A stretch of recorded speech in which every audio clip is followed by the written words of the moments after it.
Hello, everyone. Welcome to the show. I'm very excited to be joined today by Kathy Ellis, who is the president of the Business Lab, which is a B2B brand and marketing strategy agency. How are you doing today, Kathy? I'm doing great. How are you? I'm doing really well. Thank you. I appreciate you coming on with me today. Yeah, well, thank you for inviting me. I love what you do. Thank you very much for that. You know, today you and I are going to be talking about why don't they buy? There's always a reason. Right. This is such a relevant topic in this area we live in with online selling and our website, social media, and meeting with potential buyers. So you have over 22 years of experience in the brand and marketing world. Can you tell us how you got started in this line of work? Sure. Yeah. Well, of course, it has been a moment. I guess after I got through school, my first real job was with HPC, and I became their regional marketing director. And we had moved from Albuquerque to Las Vegas, and things were going great.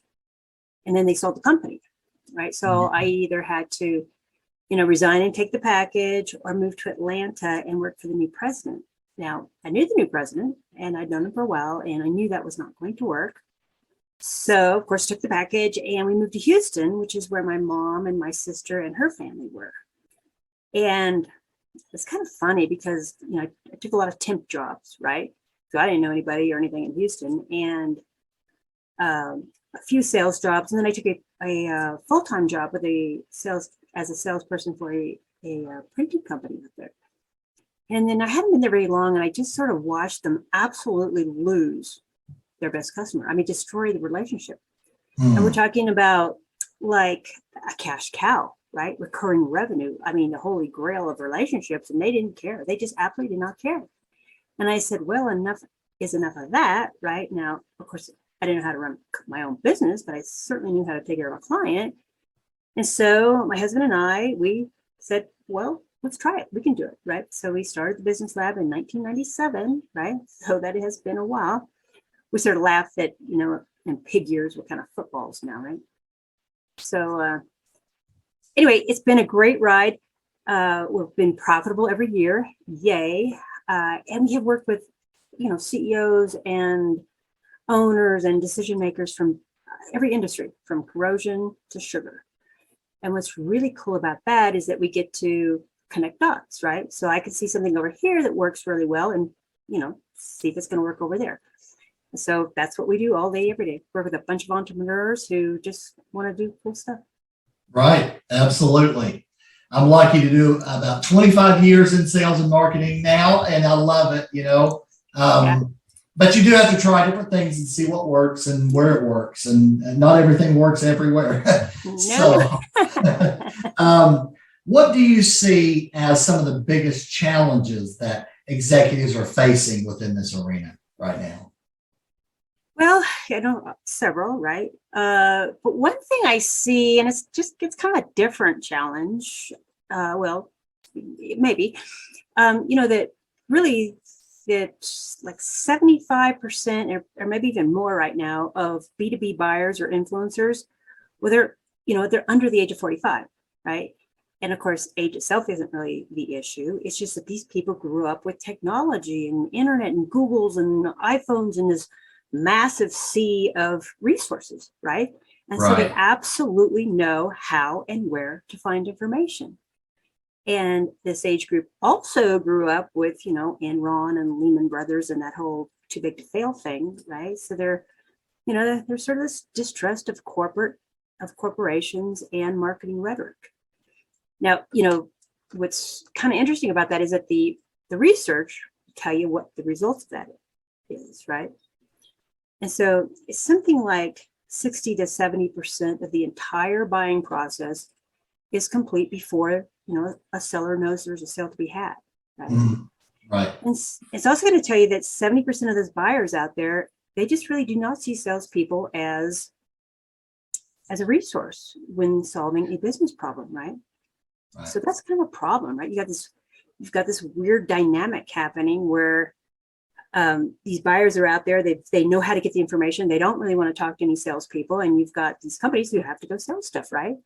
So they're in this conflict. They're in this paradox where, they're kind of going, well, in order to increase revenue, I must sell, right? But in order to increase revenue, I must not sell, right? So that's a problem. Yeah. And of course, anytime you see a paradox like that, that's good news in some ways, because that's exactly where you need to look, right? And so that's, kind of what I see happening there, is that these companies just need to reorient themselves and understand that today things are bought, they are not sold, and do that reorientation, process, which to me kind of includes three things, which is, you got to know what to change, right? You have to know what to change to, you have to know, who you want to be, and then you have to know how to cause that change. And of course, in this particular case, it all starts with the buyer. Absolutely. And I've lived through that as a buyer myself. The way things have changed since the 1990s, I'm dating myself, but since then, things have changed dramatically in how I buy things. Yep. And what I do. And I go online and do a lot of research before I ever have what I would call a sales conversation with somebody. And so, yes, it has changed, and I've lived it, and before and after. So it definitely has changed. So what do you think are the top 2 or 3 biggest benefits of getting this right in sales and marketing? Well, the thing is, these companies have to understand that it isn't like you have to go out and spend thousands and billions of dollars and get way too much research on customer experience kind of stuff, right? It's really kind of as simple as interviewing a buyer, right? And we're not talking about thousands, we're talking about 4, 5, 6 at the most. And certainly you don't want to interview people who bought from you, right? We want to know what we don't know. So you want to talk to buyers who didn't buy from you. Now, what the beauty of that is that if you do it correctly, you can address those 3 areas where you know what to change to, and how to cause that change. But, you become visible, right? When you do it correctly, you become visible to these buyers. So you just got to think about it. If 60% of the entire buying process is complete before any of the contenders know there's a sale to be had, well, of course you want to be one of those options. But the only way that's going to happen is, if you're in the buying process, if you are in the buyer's mind, right? And so becoming visible is the first step, right? And then the another benefit that you see a lot is that you stop wasting a lot of time and money, right? And all that can go right to the bottom line, because a lot of times what happens is companies, when they don't know what to do, and this is true of all of us, right? Don't know what to do. We sort of come down with this awful case of the mores, right? We need more. We need to be on Twitter and Facebook and LinkedIn and Instagram. We need to be at that association, this association, here, there, and everywhere. We need to write articles and be this and be that and do all these things, right? It's just sort of this more. Mm-hmm. And, what tends to happen is, what does happen is 60 to 70% of all B2B content is completely unused. It is an absolute waste. So if you stop doing that, you get a whole lot of money, back in your pocket, right? You're just a lot smarter. And I think, the third thing is, of course, what we want, right? We want more sales, right? We want more sales. And, I saw something the other day that, 53% or so of the salespeople out there are not meeting or exceeding their quotas. Mm-hmm. Now, of course, that makes sense, right? Just after what we just talked about, right?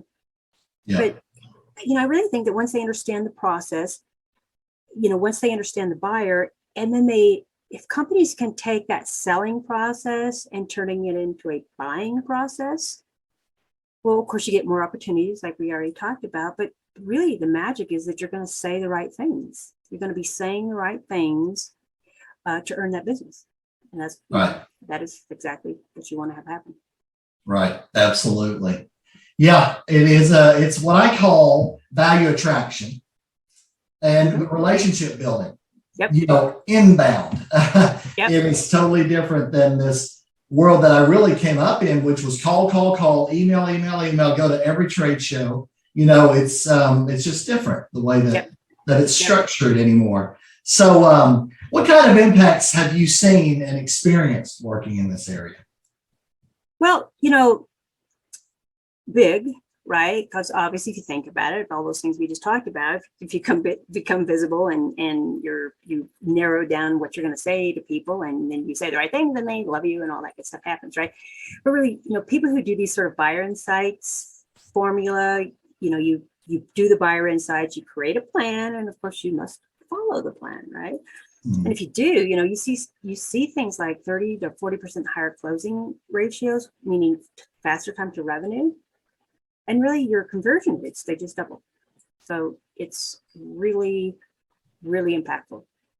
Absolutely. And I've seen and heard and read about stories where people scaled by 10x in a year because they got it right, and they were attracting people and they were signing up, and so it can be hugely impactful. And it does come back to your brand and your market and your positioning. Definitely are absolutely critical in this. So I love what you're doing. I think it's extremely relevant. I'm really glad that you came on with me. Yeah. What are some of the best ways for people to connect with you? Well, they can stop by my house. Oh, no. No. It'd be kind of nice, really, because I haven't seen anybody in a long, long time. But yeah, in ways it would be nice. I know. Well, of course, the website, which is thebusinesslab.com, and then my email, Kathy, Kathy, @thebusinesslab.com, or call me 281-610-8631. Love to hear from someone. Absolutely. Oh, and too, Andy, I don't know if you're inviting them to the marketing trust and doing some of those roundtables. I think that's a great way to connect as well. Okay, yeah, tell us a little bit more about it. About the marketing trust? Yeah. Well, that's how you and I met, right? Oh, yes. So there were these roundtables that we do, and we have this a marketing trust, which is this alliance of marketers that have different perspectives and all have a wealth of expertise. And then we reach out to CEOs and leaders, and we just like to understand what's working in their environments and share that with everybody. And then we have these deep dive workshops where we can go in further as to what what specifically a business like yours does or mine does or whoever. Absolutely. Yeah, and there's so many tentacles to marketing and so many different expertise levels and different things. Networking for me has been hugely important over the years. Yeah. There's no one person that can do it all. So you do need a good network, and I love what you're doing. Again, I really appreciate you coming on with me today. Thank you. And say hi to your son when he gets home. Yes, yep. I will do that. All right. And that'll do it for this edition. Thank you, everybody, for watching or listening today, and we'll talk to you soon. Take care. All right. Appreciate you. Thank you. Bye-bye. Thank you.